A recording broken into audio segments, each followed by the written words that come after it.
this video, basically, we've sat down and given it some thought after having rabbits for 7 years on what are important things to consider before you even get a rabbit. There's loads of information on raising rabbits, so we're not necessarily trying to reinvent the wheel here. We're just kind of wanting to share some things, and so this is basically our what we would say our list of we think that you should consider before even getting rabbits. Yeah. First on that list, and probably I would have said most important, is housing and how you're planning to, I guess, manage your herd of rabbits. Yeah. So number one is housing and sort of management, because the two kind of go hand in hand. One of the first things I would probably say to consider, and probably one of the most important, would be your housing situation, making sure you have a setup ready. Most people would probably start with a trio or a pair. One of the most important things to remember would be they have babies and they usually have them quickly. So just be aware that you should have a grow out setup as well.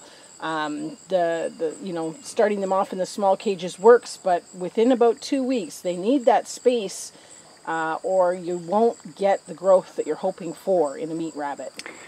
Basically, rabbits, compared to a lot of other livestock that people get into, they're a little less forgiving. At least that's what we found, and it really just comes down to that turnover rate.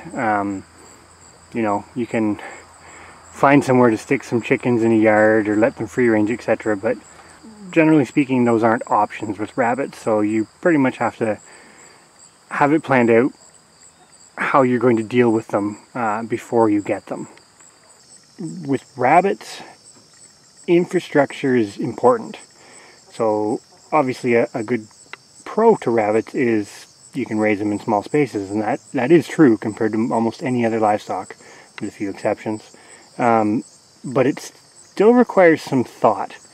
It's definitely something to put a lot of thought into on the front end, because in the long run it will save you time and money and the money frustration. Can add up quite quickly. Yes, it can. If you change your mind partway through, or a lot of the other components of raising rabbits and how you plan to do it will really hinge on that. I guess one sort of, without getting into particulars, one final note too I would suggest is we're very much talking from like a homesteading or backyard garden or small scale operation. We're not really, this design that we have is not feasible for commercial production. So which kind of brings us, I guess, to our next topic, which is having a clear understanding of why you're getting rabbits. So I suppose moving into our next thing to consider is, what are your goals with your rabbits? For most homesteaders or small-scale rabbit raisers, meat is sort of the end goal, but you don't hear about it a lot, but like any other livestock, I would caution the quick jump to just grabbing any old rabbit and I'm just doing it for meat, so none of the other stuff matters. You're probably not using your homestead resources to its best ability or to its fullest potential. Yeah. Looking at it that way. If for anybody who hasn't already started, I would say look at that side of it. The cost to raise them is virtually the same whether you choose a crossbred or a purebred rabbit, and we find breeding the Champagnes, a purebred rabbit, you also open up the possibilities for a little bit of income to come from live sales. You've got another opportunity, and kind of along that lines too. Another thing with rabbits, unless you're in an area or close to an abattoir or a butcher, depending on what country you're in, unless you're close to somewhere that you can take them to get them processed.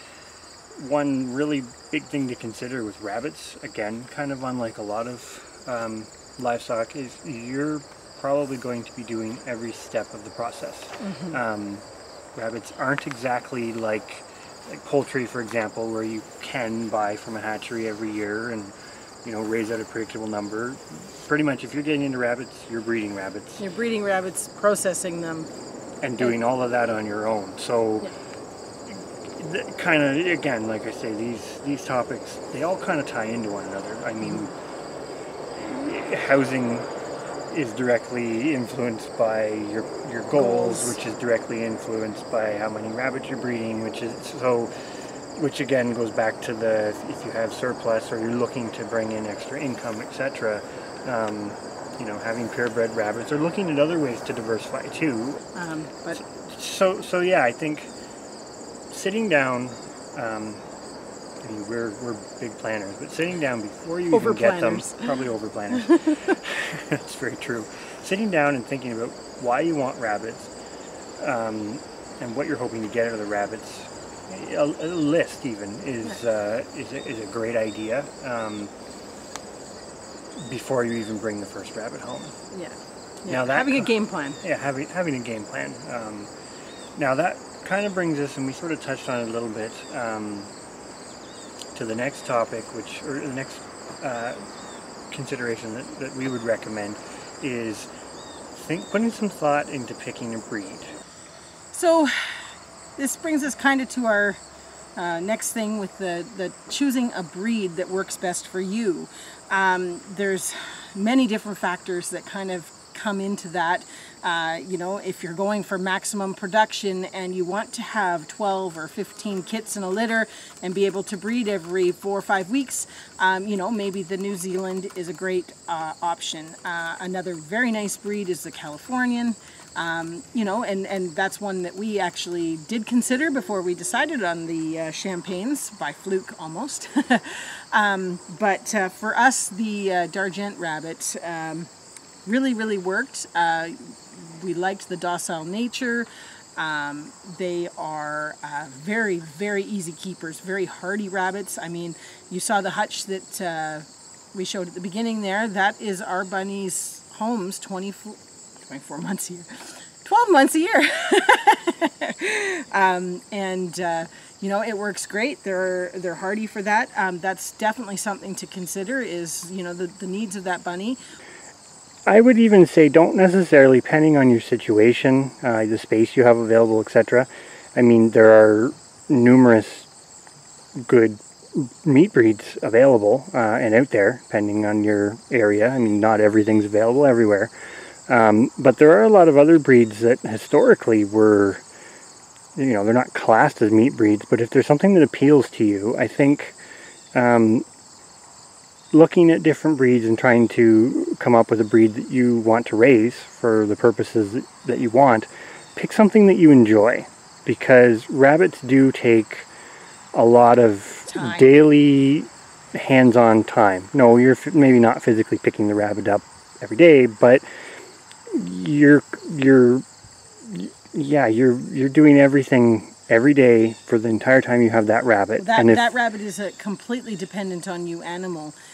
You're bringing it its food, you're cleaning it, you're doing everything. I mean, we've got just about every animal you could name on McDonald's farm, but the rabbits probably take the most amount of time. 30% to 40% of our daily chore time, when you factor in all the little things as well. So you have to be sure.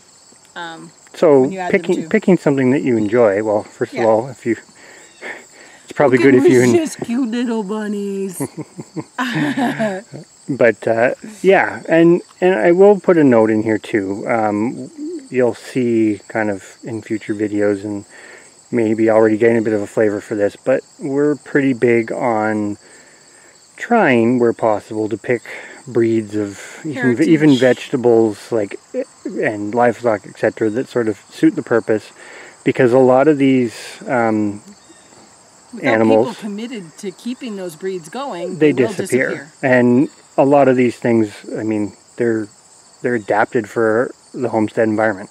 So, you know, you may read that the Champagne d'Argent, for example, is not really a commercial rabbit, but that's not really what it was designed for.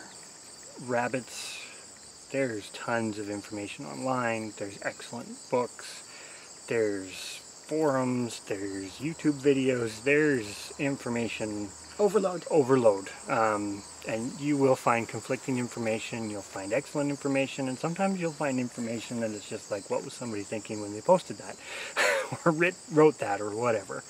But definitely I would recommend collect as much information as you can. I think that's for anything though.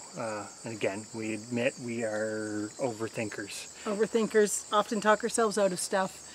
Which may be a good thing sometimes. But then we yeah, usually talk ourselves back into it. sometimes.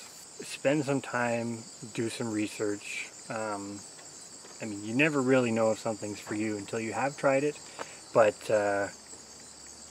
just because it has the potential to get out of hand so quickly if you're not careful, I guess. Despite everything we've said, I would still recommend rabbits. It's just a great thing that anybody could do if they want to. Mm-hmm.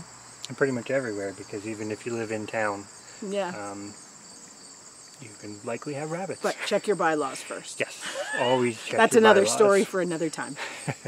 Kind of the moral of the video is do your research, find out as much information as you can, and you don't even have to be sure on your decision, because we've had learning curves and we've made wrong choices, and that's just part of homesteading.